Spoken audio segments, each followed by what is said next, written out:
No meu quarto, eu trabalhei de um lado com criado mudo, então a gente tem uma altura um pouquinho mais baixa. E para compor, desse lado eu trabalhei um pouco mais alto com esses quadros, que para mim são super importantes, todos falam de amor. Um deles é um postal, esse do Amity, e aí tem um imã de geladeira e também um outro postal que eu mandei moldurar e fiz esse cantinho para não faltar também com essa parte feminina e do romantismo aqui.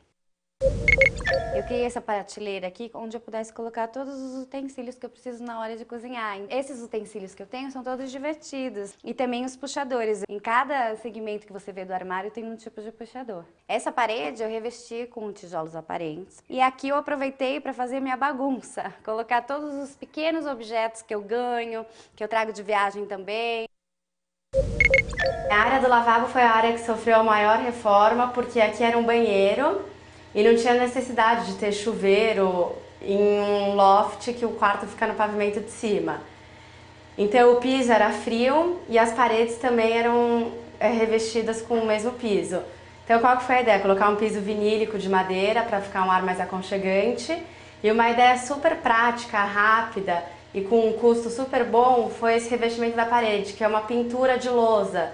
Então isso é legal que fica super descontraído e todos os amigos dele, quando ele chama para ir na casa dele, eles desenham, deixam um recado, então isso é uma ideia super legal e diferente. E no final do banheiro tem uma estante também para fazer uma produçãozinha mais relacionada às coisas de lavabo. Então tem farmácia, tem umas revistinhas, então acho que ficou super descontraído. A ideia foi colocar vários pendentes em diferentes alturas e diferentes modelos, mas seguindo o mesmo acabamento e o mesmo tipo de iluminação.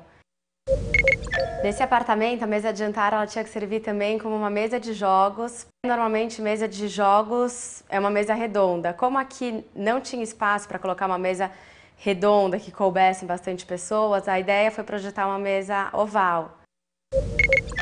A tubulação de todo o apartamento é aparente. Isso facilita tanto na obra, porque você não precisa quebrar a parede. Você acaba economizando tempo e economizando dinheiro.